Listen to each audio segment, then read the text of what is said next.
Guys, কেমন আছো সবাই? আমি আজকে আমার মায়ের চ্যানেলেতে মাছের আরেকটা রেসিপি শেয়ার করছি তোমাদের সাথে। এই রেসিপিটা আমার অনেক দিন ধরেই বাড়িতে বানানোর ইচ্ছা ছিল, তাই ভাবলাম যে বানাচ্ছি যখন তাহলে একটা ভিডিও তুলে তোমাদের সবার সাথে শেয়ার করা যাক। কী আছে রেসিপিটাতে, কিভাবে বানাচ্ছি সেটা আগে দেখলেই বুঝতে পারবে। এখনই বলছি না। তো রেসিপিটা যদি ভালো লাগে তাহলে কমেন্টে জানিও, আর প্লিজ তোমরা একটু ট্রাই করে দেখো। আমি হয়তো অত ভালো রান্না করতে জানি না, কিন্তু তাও মাথায় যেসব আইডিয়াগুলো আসে সেগুলোকে আর কি ইমপ্লিমেন্ট করি এক একটা রেসিপিতে। তো আজকের রেসিপিটা প্লিজ লাস্ট অবধি দেখবে, আর যদি ভালো লাগে ভিডিওটা তাহলে প্লিজ লাইক, কমেন্ট আর শেয়ার করো, আর আমার মায়ের চ্যানেলটাকে প্লিজ সাবস্ক্রাইব করো। চলো এবার স্টার্ট করি। তো এই রেসিপিটা বানানোর জন্য আমি 4 পিস রুই মাছ নিয়েছি। মাছগুলোকে একটু নুন আর হলুদ দিয়ে ম্যারিনেট করতে হবে। এই নুন দিয়ে দিলাম অনেকটা, এবার একটু হলুদ দিয়ে দিলাম, দিয়ে ভালো করে মাখিয়ে ম্যারিনেট করব।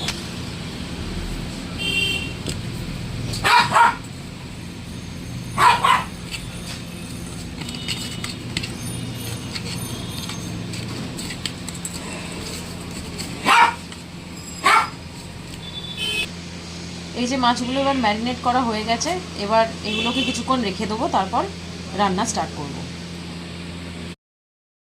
প্রথমে কড়াটা গরম করে নিলাম, তারপর তেল ঢেলে নেব।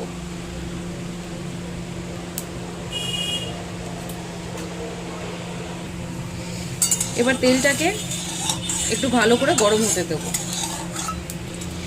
তেলটা গরম হয়ে গেছে, একটু নুন দিয়ে দেবো।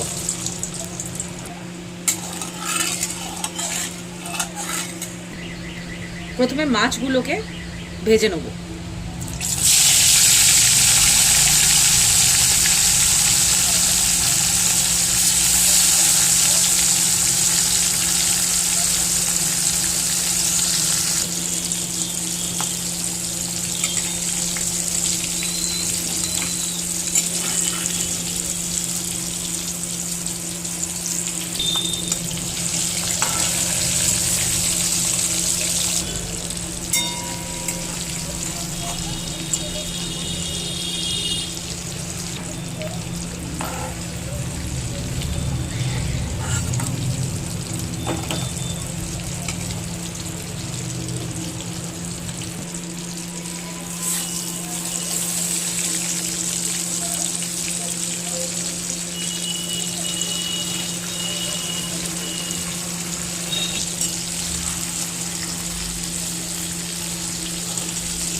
মাছগুলো ভাজা হয়ে গেছে, এবার আমি আলুগুলো ভেজে নেব।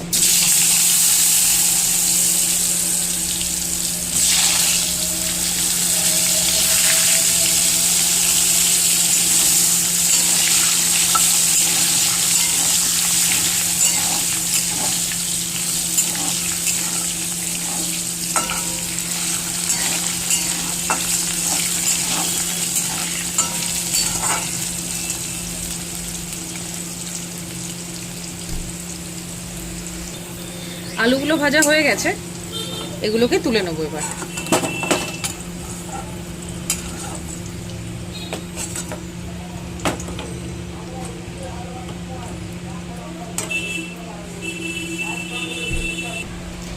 এবার তেলেতে একটু গোটা গরম মশলা দিয়ে দেবো।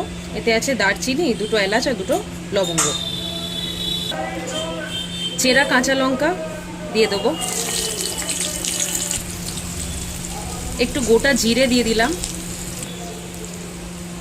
এবার এতে কেটে রাখা পেঁয়াজ দিয়ে দিতে হবে।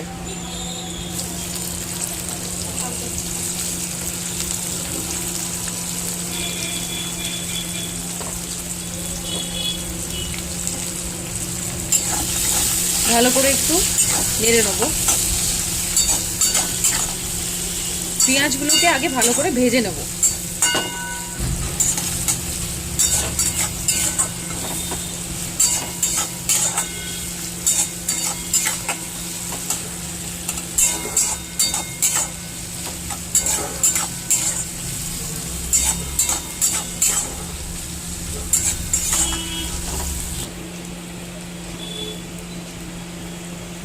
পেঁয়াজগুলো একটু ভালো করে ভাজা হয়ে গেছে।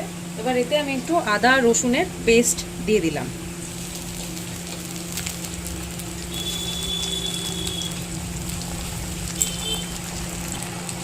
ভালো করে ভেজে নেব।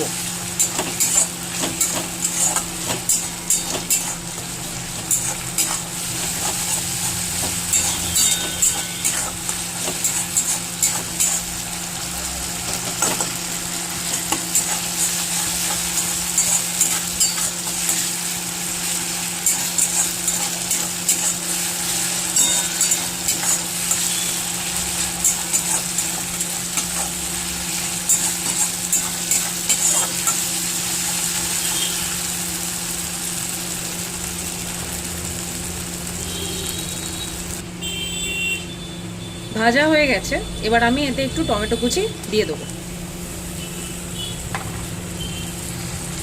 ফ্লেমটা একটু বাড়ালাম।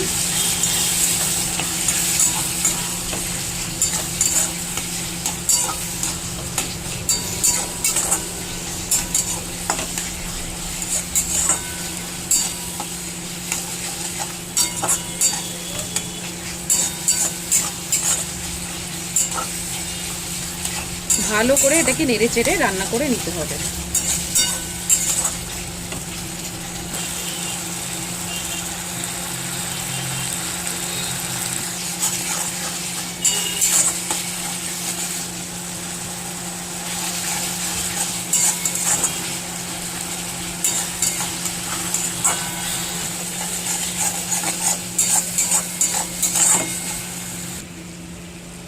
এবার এতে আমি একটু টক দই মিশিয়ে দেবো।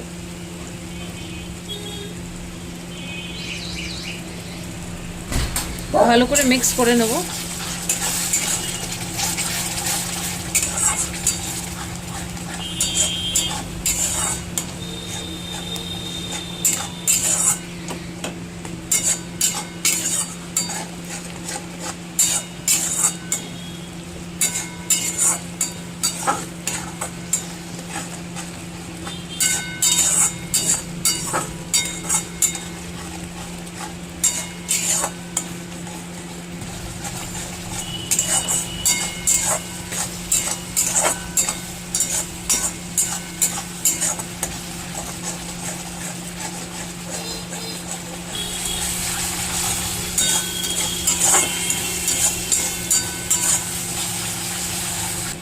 এবার একে একে সব গুঁড়ো মশলাগুলো দিয়ে দেবো। প্রথমে দিয়ে দিলাম একটু নুন,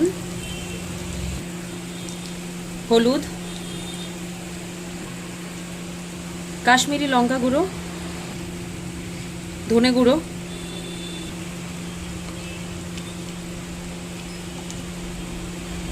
জিরে গুঁড়ো, অল্প একটু ঝাল লঙ্কা। এবার ভালো করে মশলাটা নেড়ে নেব।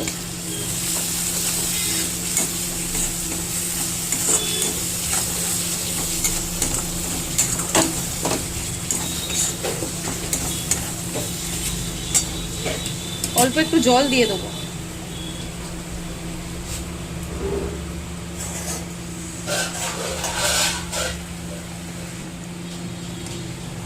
ভালো করে মশলাটা রান্না করে নেব।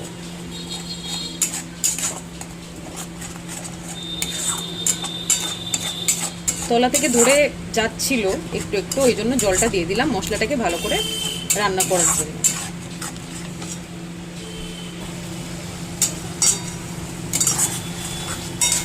ভালো করে নেড়ে চেড়ে এটাকে কষিয়ে নিতে হবে। মাছ ভাজার সময় যেহেতু একটু বেশি তেল দিয়ে দিয়েছিলাম, ওই জন্য পুরো রান্নাটা ওই তেলটাতেই হয়ে গেল। এমনিতেও এই রান্নাটা একটু রিচ, কিন্তু এক্সট্রা তেল আর অ্যাড করতে হলো না। আমি হাই ফ্লেমে করছি রান্নাটা, মানে কিন্তু এটা কন্টিনিউয়াসলি এভাবে নাড়াতে থাকতে হবে যাতে যাতে মশলাটা কড়ায় না লেগে যায়।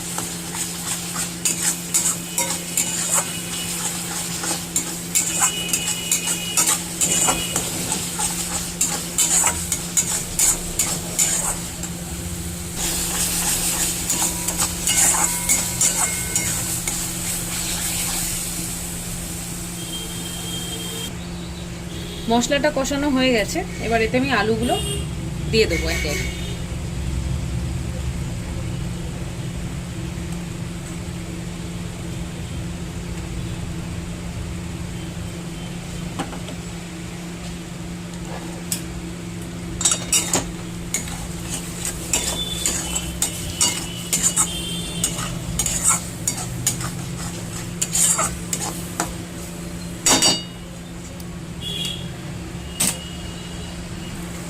এবার এতে আমি জল ঢেলে দেবো।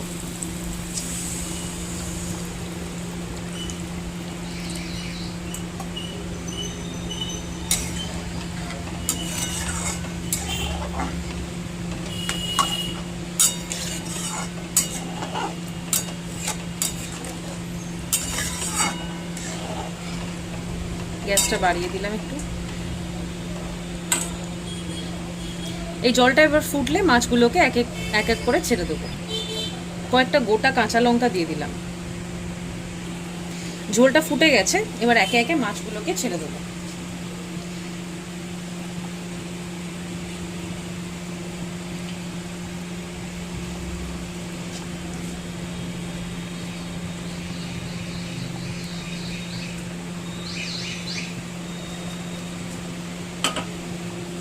মাছগুলো দেওয়া হয়ে গেছে, এবার ভালো করে ফুটুক। আমি জলটা মানে ঝোল ঝোল করছি না, কাই কাই করবো, এই জন্য জলটাকে আমি টানিয়ে নেবো ভালো করে। ঝোলটা অনেকটা ফুটে এসেছে, এবার এতে আমি কেটে রাখা ধনেপাতা দিয়ে দেবো।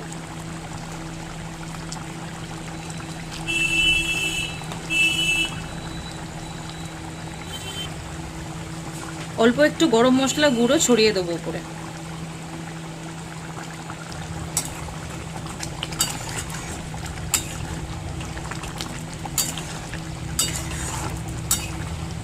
আর 2 মিনিট মতো ফুটিয়ে বন্ধ করে দেবো। আমার মাছের রেসিপিটা কমপ্লিট হয়ে গেছে, দেখিয়ে দিই তোমাকে।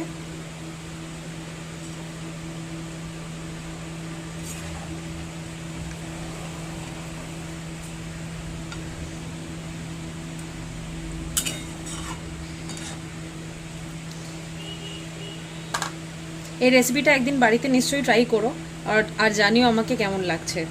আমাকে মানে আমাকে আর মাকে দুজনকে। যাই হোক, ভালো থেকো। আবার পরের ভিডিওতে মা নতুন রেসিপি বা আমিও কোনো রেসিপি নিয়ে আসতে পারি।